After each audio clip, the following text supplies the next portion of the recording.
organization to work differently, to meet user needs, and design services.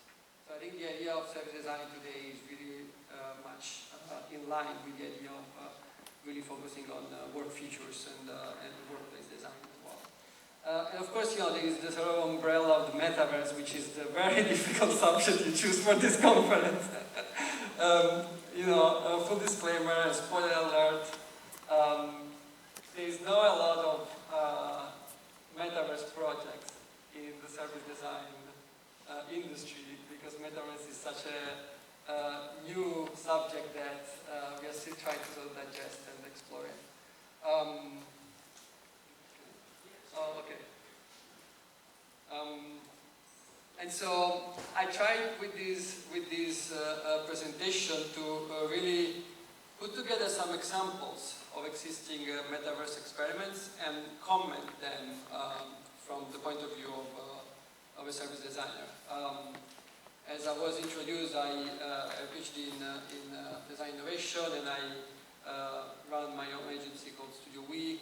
They work with international clients in many sectors. So I'm a little bit of a researcher, but really what I mostly do is practicing service design. So my intervention is going to be more around a very practical approach to service design and how the relationship with organization and clients work. Yes, so that's my very big picture. I didn't expect the screen to be so big. But as also I think was introduced, I think it's very important the idea that I also support the SDN community in New York. I think the idea of sharing information, sharing knowledge about service design is really like a crucial part of service design itself. A lot of organizations today are exploring different ways of working and work features, and as design community, it is not only about serving clients, but also really like educating them and really try to share what the service design principles are. So that's what we do as a studio, as a practice. We do projects, but we also do a lot of support and training and capacity building, we call it, for organizations to really understand service design, service science, and employ it in the industry. I've been working with a lot of clients. I've been busy in the last few days, a few years. But actually Taiwan is not in the map there, so I think I should update this map, and next time that I give a presentation, I can say that some of my work also touched Taiwan, and I'm very grateful for this invitation. As you see already, what we do as a design agency is really across the idea of workplace transformation experiences of design. Normally, service design is seen as a discipline that is there to design services, right? To design new product services. But it's more and more a discipline that touches the idea of workplace, because you cannot design a good service if the machine that designs the service, so the organization is also not ready for that. And I think I hopefully going to touch a little bit on this point as well. Why am I here talking about work features and talking about metaverse? It's a very interesting mix of subjects. I think that first of all we need to notice that in the titles I use futures as plural, right? Like there are many different futures that we can build together and we can build for our organization. And I think any design is the design of a particular future. The idea that you create something new, you design something new, you transform something to something else, is about creating a little bit of this future. And this might feel like a philosophical reflection, but I think it's a very deep reflection, because then it forces an organization already to think about the fact that they need to start working differently when they start designing things and when they start using design within their organization. Also, post-pandemic, as has been noticed already, we are more deeply stopping and thinking, okay, how our workplace is changing, how our organizations are changing. Design is not new in the industry, in some industries, but I think this idea of design business that now really is preoccupied, is really kind of focusing on both the front stage and the back stage of organization. It's what I'm observing as a sort of new trend of service design, especially in Europe and US, and I'm gonna be, very happy to learn more about the situation also here in Taiwan. But as far as like my, very small probably perspective in the New York area and in the US in general, every time that service design is applied to transform services, it's really also about dealing with the. Is there a pointer here? Is there a pointer? This one? Yeah. It's also really about the backstage, which I think is a new perspective of service design, because service design started from industrial design, and so it's always been more about transforming services and products that the users see. What about the user of the organization? What about the employees? I think this is really like a new angle of service design that it's prominent at the moment. Well, okay, and then let's jump on the stage and let's jump on the subject of the metaverse now. Thank you very much for the very hard task of collecting information on the metaverse. It was an exciting journey to prepare this presentation. We cannot deny that the metaverse is happening. We cannot deny that the metaverse is a new perspective that designer needs to keep into account. And what we observe is that it's somehow happening already. There's like some data and some numbers that really point us to the idea that the metaverse is getting some traction. It's been adopted in different situations. Here I didn't include the data about Meta and Facebook, working in the metaverse and having a lot of trouble with that. So it's not all positive. But why actually is a very smart topic to discuss this year, because most of the application about the metaverse are services that you offer to users, but also workplace related, and so future work related applications. So how do we design those services for us as a community to work in a different way? That's a very interesting thing. And of course, here I don't talk about, and I think we shouldn't talk as service designers about the metaverse as a new technology. It's something that is built up on existing technology, VR, AR, the blockchain, cryptocurrency. So it's really interesting because it's like it's the convergence of many technologies and many services actually that then create a new world, essentially, a new space. Also, the metaverse is not a service per se. It's actually more of a platform, a space where multiple services exist. And I think, this is very important, and I'm glad that I'm talking as a first person here to kind of put, hopefully, this conference with this perspective of okay, this is a new environment, this is a new platform. Service design will happen in that because services exist in this platform. So let's see some examples. The first examples that we see are, services like spatial I/O, or like other services that come from the gaming industry. And there's a really interesting, trend of organization using those technologies to hack the workplace. So in essence, there are services and they use them, but those services are designed for different purposes. Are designed for gaming, are designed for creating commercial services to kind of sell things online on the metaverse. And organizations are taking them and they're starting creating their own space. This is an example of a legal firm. So those are lawyers and accountants. And it's designed by an Italian studio. I'm Italian, I'm not connected with them, but I'm glad I found this example of fellow Italians. It's called Ultra, and they designed the space for this legal firm to be in there and to kind of have their meeting and work together. And I mean, this is also an image. This is a promotional image by Meta, I think, representing how our future would look like. Which is interesting, right? Because here you have a service that is made for a different purpose, used for creating a workplace. But consideration as service designer here is that those services are not designed for the purpose, which means that first of all, you lose control of what happens in people's life, in real life. This might be like, it might look like a very nice picture because of course it's kind of a promotional picture, but not everybody might have the right space. Not everybody might be comfortable in their little, living room to work and kind of like wander around with this kind of like quite clumsy, device on their face.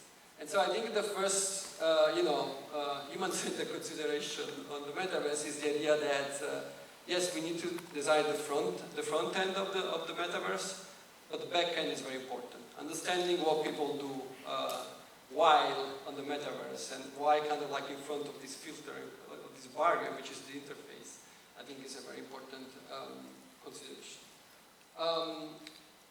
Here, there are other very interesting examples, not from the not as workplace services, but more like different sectors of financial sector. JP Morgan, major American bank, launched something on the metaverse. They launched like a lounge, Onyx Lounge. They launched this place where people can go get information about cryptocurrency, get some advice. So they don't sell banking services yet, but they're kind of like getting there. And what they claim is like, oh yes, you cannot really do banking on the metaverse yet, but we want to be there just to be pioneers, to be the first people there. Which brought up another consideration, which is, are we as society building the metaverse, are we designing the metaverse at all, or we are just kind of building things on the metaverse and see how they go, just testing experiments that, service design is actually, and experience design and other human-centered disciplines of design are not actually designed. So are we throwing objects in this metaverse and try to understand what happens? This is another example of a virtual courtroom.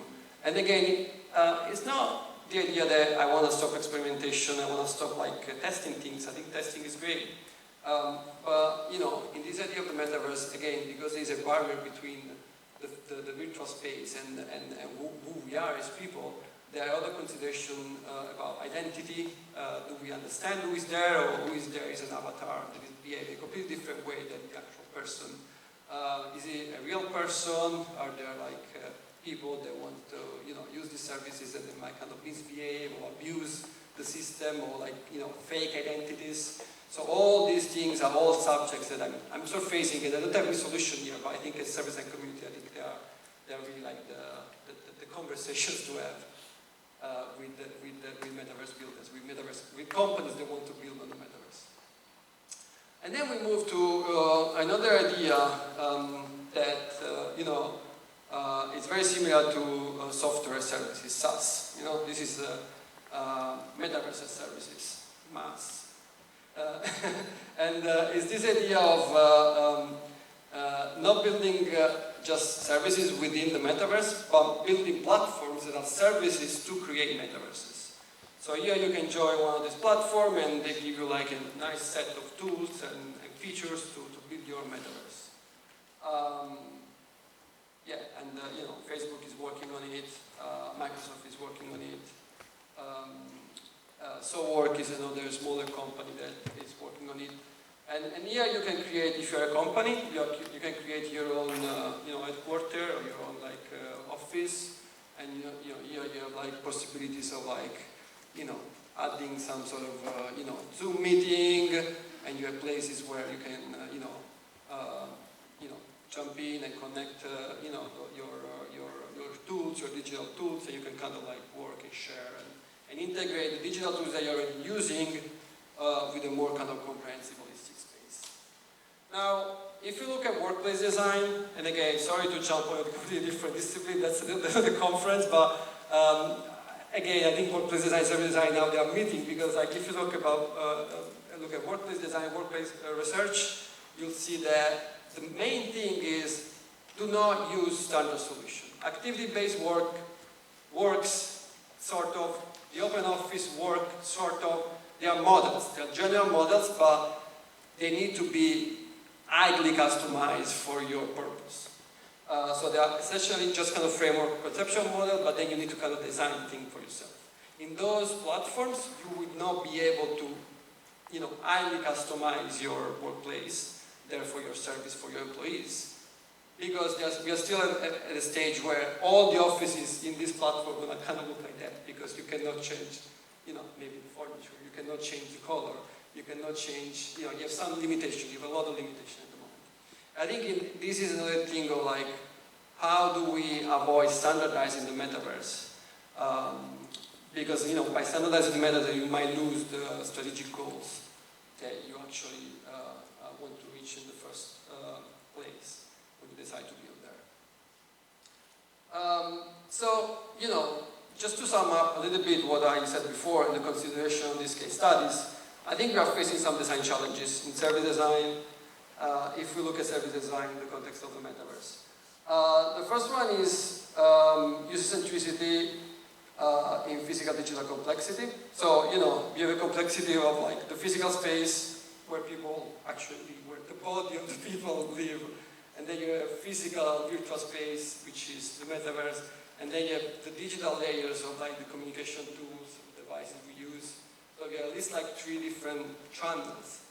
How can we be user-centric on the 3 of them together and coordinating them together? Second challenge is like the user always going to be in their reality, in their physical space, in their kind of, they might have problems that are not issues on the metaverse, they are issues in their real life, in the physical world.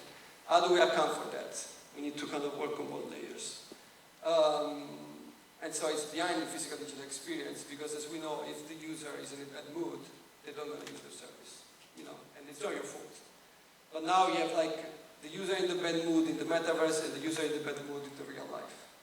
It's adding complexity. And and the last one is more on identity and security and ethic of the metaverse.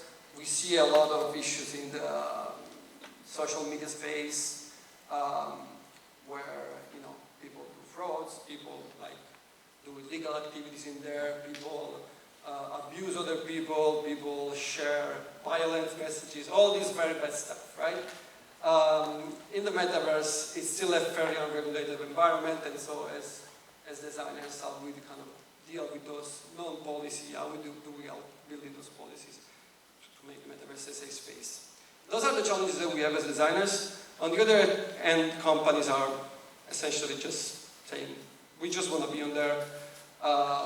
We have some goals, there were some things they want to achieve. This is some kind of data from a recent PwC report called Demystifying the Metaverse, probably the best report you can find online. Most kind of like concrete and serious research on the metaverse usage.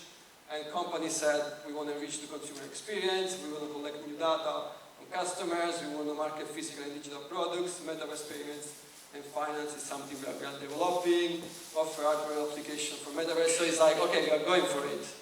But then from the design perspective, those are some issues we need to kind of like deal with. And so, as I said, I didn't find any case study of service design on the metaverse. That means that companies are doing these things without us designers, us service designers, us human-centered designers, trying to make it right? So this is something that surely needs to be top priority for us. Making sure that we design these things, we do these things in the right way by applying service design and human-centered design. Good news is that service design is already is ready to challenge themselves and to deal with these challenges. This is a scheme that I didn't create. I found online. I'm gonna tell you the author because it's a great scheme, and I don't wanna use material of people that I don't mention. Sorry if I don't remember the name. Yeah, this is a framework by Massimo Mottati, a professor of Politecnico of Milan, and it's based on theory for Buchanan, Oxman, Giacardi, Edstrom, and I shared the results. But it's essentially a framework called 5-order model of design. This shows that we are already, in a stage of design where we are dealing with relationships, right? You know, initial design, I don't want to tell you the story of design, you know it better than me, but you know, I just got to comment on the scheme. You know, design, you started with graphic design, industrial design, so it's about kind of creating products, and then it became, you know, design interaction and systems, and now we are at the fifth stage of evolution of design where there is relationships to deal with that we can kind of support and create good conditions for this relationship to happen. So more than designing a thing, we're designing an environment and conditions so that the user can you know, properly achieve their goal. And so, you know, this to say that design already has in itself, at least in my opinion, some capabilities to deal with these challenges. What are these capabilities? Contextual research, we are very good at going in context and understanding our user very well. So, you know, for this problem of like, okay, user gonna have different environments, different realities.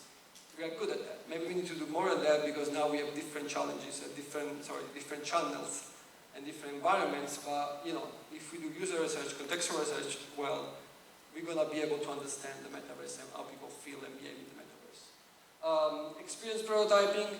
Again, all these different physical and digital experiences, we can kind of test them, we can prototype them. And I premise the talk by saying the companies are making those things, are making those tests without designing and being involved. You know, so it's good that they're testing it, but we should kind of do that by testing the right thing and not just testing things that then don't work. And then physical digital advanced facilitation. You know, we can facilitate design processes. We are very good at facilitating as service designers, but now the facilitation is to happen for physical services, digital services, and services are in between physical and digital. So, you know, good news. Again, we recognize some challenges, but also we have some capabilities to deal with those challenges. So, you know, just kind of to go a little deeper, how much time do we have? Okay, cool. I go a bit deeper on those three capabilities. I think they are very important to focus. And again, not to say that they are completely new capabilities, but I think there are some updates in the methods that we use as a designer. So I don't know if any of you, probably all of you already did some service design maybe, and did some user interview. So, you know, nowadays it's on Zoom, but, you know, when not on Zoom, of course you go to people's houses, you meet people in person. In January I did a tour of the US working for an appliance company, and we literally went in their kitchen and said, okay, you know, show me how you use this appliance, how do you use your oven. Why you like this function versus the other function? Why did you buy this brand versus the other brand? You know, just go in the field, and we try to ask these questions and really understand the thinking model, the mind of the user, and how they make decisions, and what are their preferences, their emotions as well around products and services. Well, you know, when I talk about action and contextual research in the metaverse, this is what needs to happen. We need to be there. And so, I don't know how many people are comfortable like working like this, but this is the future of service design. You'll have to be, you know, a user together with other users in the metaverse and engage with them there, because that's where you're gonna, first of all, observe by yourself what are the issues, the challenges, what do you feel, how that specific service work, but then also the type of interaction that you're going to have by, you know, being on the metaverse are the real ones, are the ones that allow you to really understand, you know, the frictions, all the things that don't work, all the things that work, versus, you know, booking a meeting room, meeting a user and asking, okay, you know, tell me about your metaverse experience before yesterday. You are not in the metaverse in the moment, so it's less of a powerful type of approach. So, again, this is not difficult, but also it requires a little bit of, you know, getting out of our comfort zone and apply these methodologies in a different way. Second one, experience prototyping. I mean, it's essentially the same thing, right? We cannot testing with in that platform, and this is an example of someone testing the metaverse.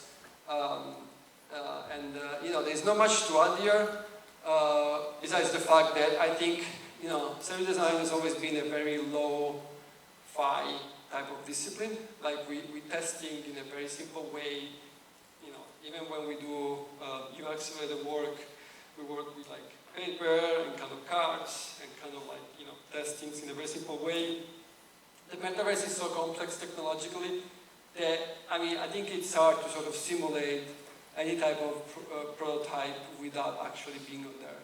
So again, I think I also see a little bit of new service designers being more, digitally, ready than the old ones. I know many service designers that are actually even bad at making presentations. They're very bad with any type of digital device, but they're just very good researchers and very good in understanding people. I think the future of service design in the metaverse is about also being more equipped with digital skills. And then third one, physical digital advanced facilitation. Same as prototyping. If you want to facilitate something in the metaverse, you need to be in there.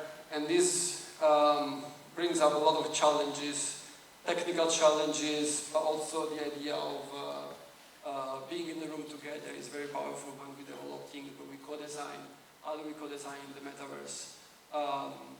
So I leave it like this because I don't have any further comment of solutions.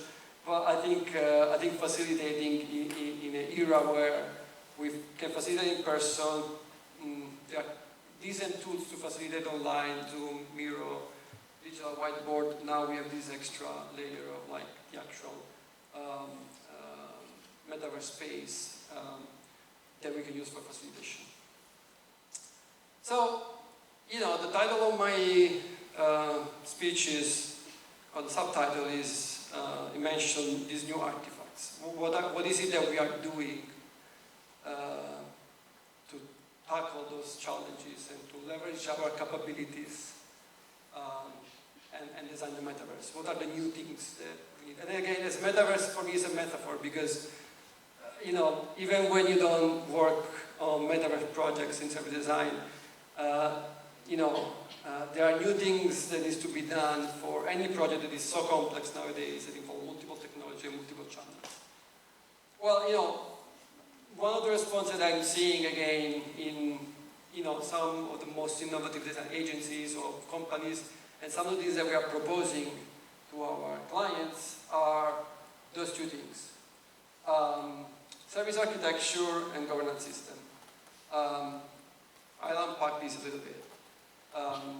It's very hard to show them in the slide, but what we do with clients is going beyond what the user journeys are, going beyond analyzing a user journey or service blueprint, and really try to understand the wider architecture of a service. So as I said, we have so many layers, so many channels now that it's not enough to understand what a user does offline, online, on the metaverse. You need to kind of create a map that visualizes all of that. And I think that's kind of like a new field of service design that it's worth exploring. And the other one is governance system. Our organization thinks and makes decisions in a scenario where you need to make decisions for services on these channels, on these multiple channels. So even if you want to apply service design, how do you apply that, and what are the information system, the methodologies to apply service design? So I think those two kind of areas are the areas that instead of designing services, is designing how to design services. It becomes very like methodological and meta. And I think those are the two scenarios, the two artifacts that I think are most important in the era of the metaverse. This is how service architecture look like. Again, it's very hard to show in the slide. This is the final visualization.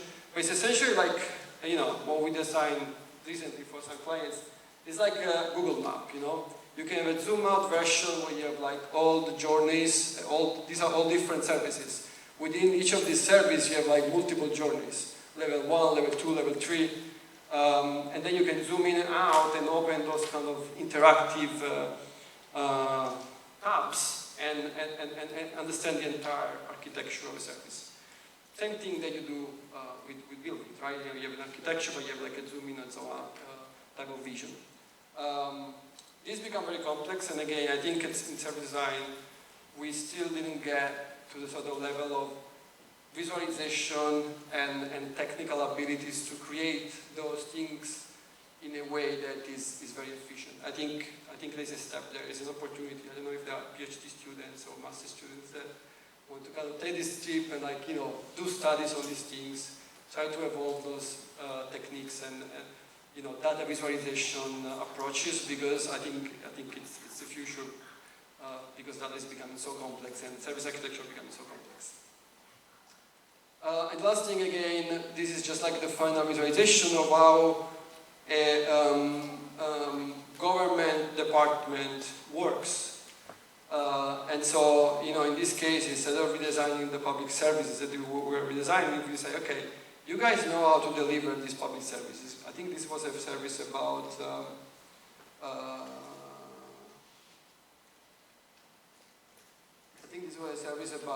getting permission for building farms in Canada. Right? So, if you build a farm, you need to kind of go to the government and say, okay, this is my project, please approve me because I cannot build on the land without the government approving me, right? So you need to apply for it. And they were very good at doing that. There are a lot of policies to protect the land, to protect nature. They were great at delivering the service, but they had to digitalize this service. And so we thought, okay, you guys don't have a problem to deliver the service, but you cannot digitalize yourself because there's nobody that decides on these things. There's nobody that decides how we can update the service. There is no governance, there's no system to make decisions. And so that's the type of intervention that you do in governance systems. You create for them the different areas of decision making, the different processes of decision making. It can be about voting for a different thing to do. It can be a workshop. I mean, there are many options, but the idea is to making sure that they understand how do they work as a system, how to make decisions, what are the policies that needs to happen to evaluate a service, etc., etc. So I think those are the two artifacts, and I'm aware that there's not a lot to show. I think those two things are still in their very kind of early stage of development, but I think they are directions that I hope we can kind of think about together. Yeah, I was very glad to share this reflection with you. I think just to conclude, our futures in the era of metaverse. I think the present, we can really see that design is already established in organizations with their internal teams. I know that in different countries we have different degrees of adoption of self-design, but I think we are getting to a stage where we don't need to educate clients anymore, as I remember doing 5-10 years ago, where it was more education than design. So that's good news. But I think in the future, from orchestration of services and creating services with clients, we are more building control towers and compasses for organization to use and to scale the design that they already have internally. And finally, service architecture and governance system informed design of digital physical spaces. Those are two artifacts. I call them artifacts. You can call them methods or like advanced methods. But those are really the two things that are crucial in the era of the metaverse. And I'm very glad that I'm here. Thank you very much for the invitation, and I hope that this will inspire the conference.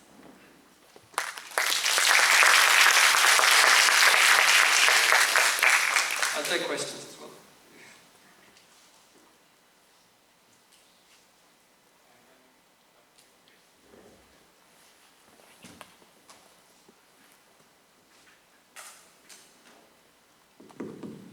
Thank you very much.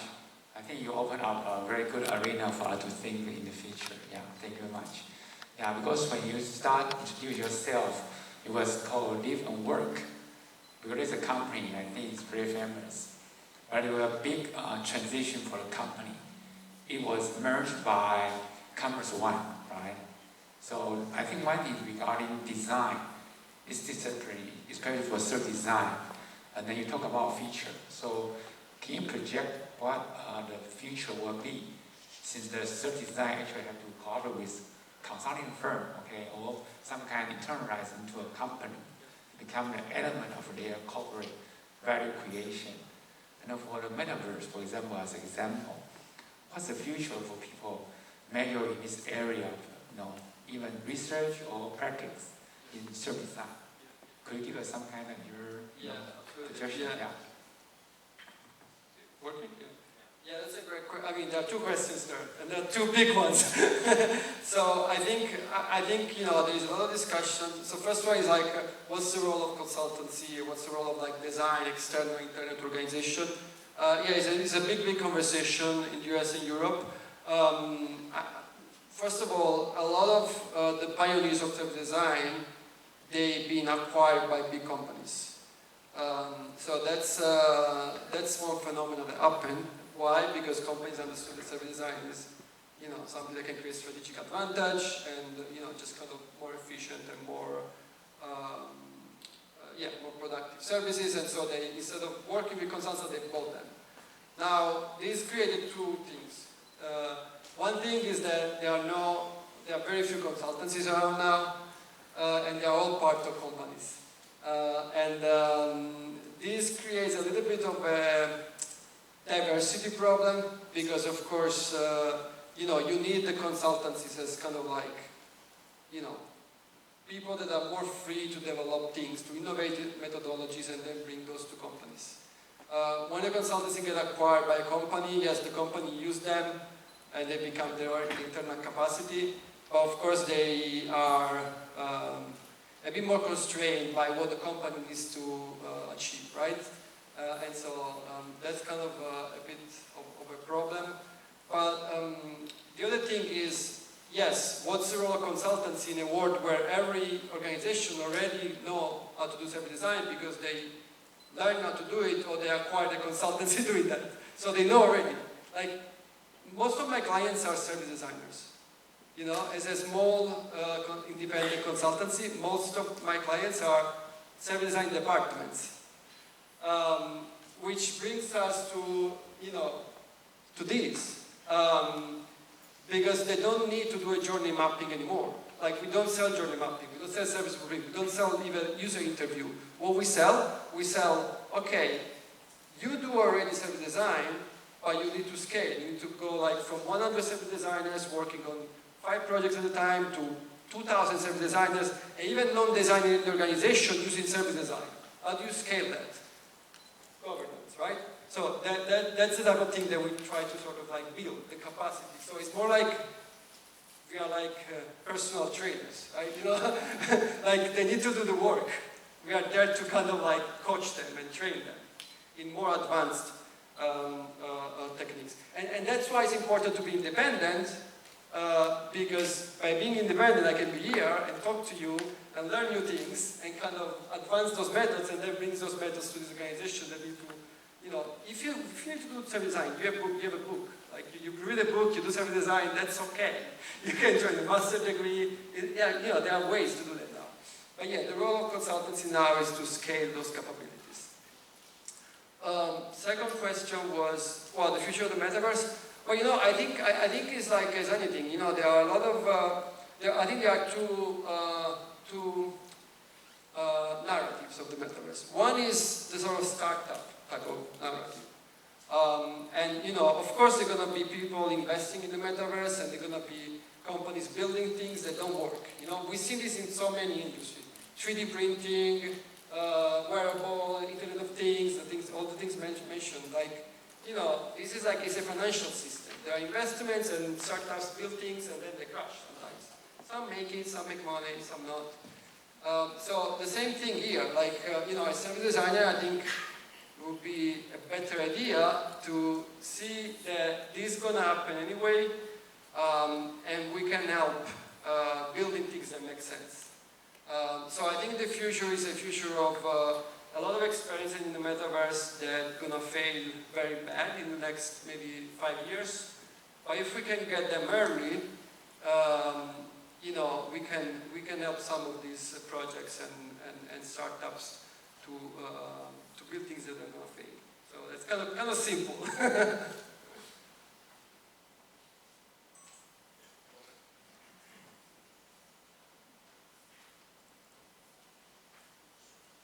Antonio, thank you for your speech. I truly believe in the virtual world or the metaverse, people can enjoy more benefits, increase productivities, etc. by wearing a TV set on your head. However, I have a lot of questions about the human-centric and the human touch. What's going to change from the affections through human touch, like handshaking or a hug, and what's going to be the impact in the metaverse? I don't know. So yes, I think I think that's why I, add this slide to start with. Because yeah, the front stage is great. We put the headset on and we work, but then on the backstage, what does happen? Well, I think that's why it's important to apply service design in the metaverse and understand people's experience, because it's not like 8 hours on the metaverse or 0 hours on the metaverse. I think there's going to be a variety of activities and a variety of technology to apply in the workplace or to apply towards customers. They will need to mix, right? It's the simple idea of multi-channel. I mean, we have, a lot of the e-shop market, the e-shop industry is huge. People buy things online. Sometimes people go to, physical place to buy things. Not just in the luxury sector, also in the sort of electronic goods, for example. Some people want to test it. So, and companies know that. In so many other areas, companies know that they need to kind of manage a mix of the customer experience touch points, right? And the same thing here. I think it's about understanding that the metaverse doesn't gonna be like a totalitarian system.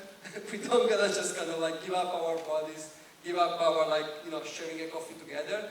But for companies, it's about understanding what is the right mix. And service design is again much less about building a new future, but it's really like building the right mix of those future and present and even past habits, technologies, and way of doing things. Yeah, so I think the mix is key. Thanks so much.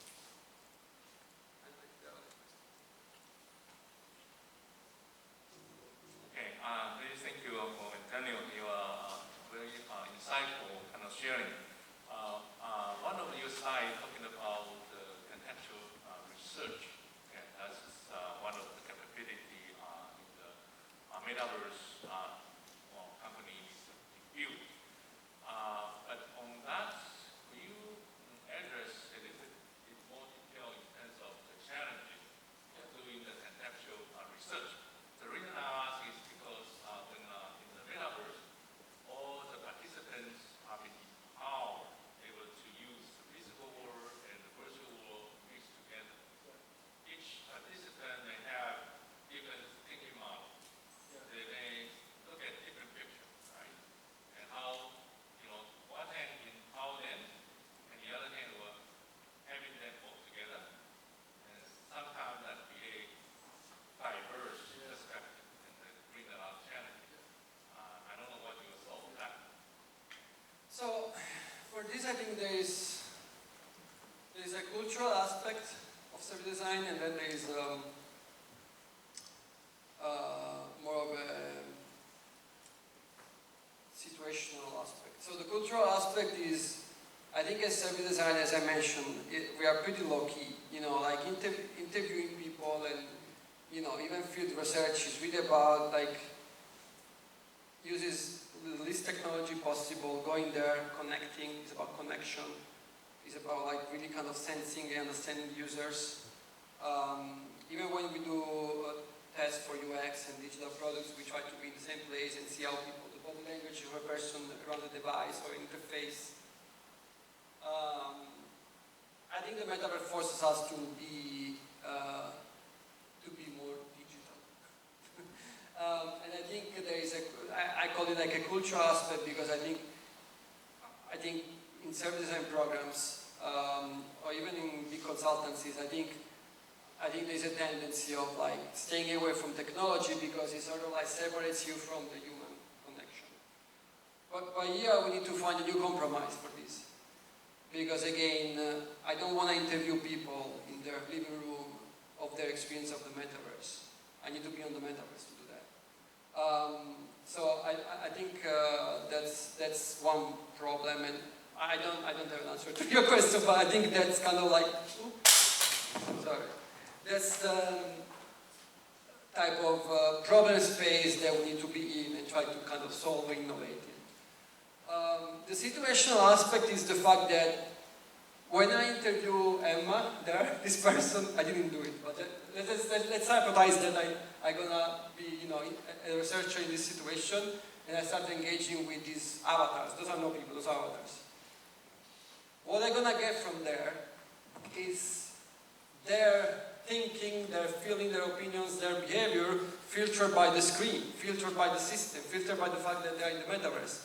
And so, how do I now recognize what they actually think as people, or if they're using the tool and they're sort of behaving differently in this environment, right?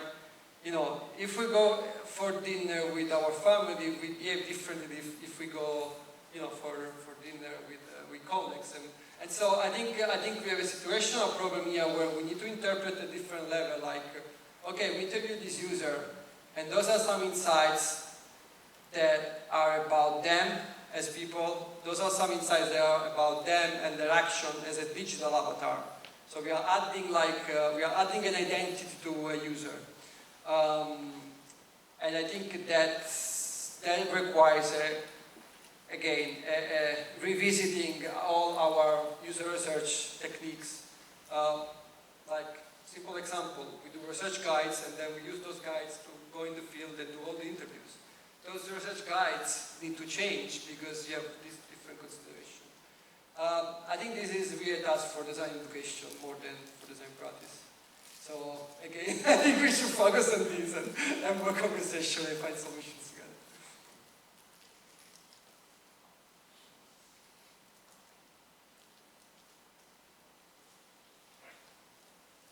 Thank you very much. All right, let me give a big hand to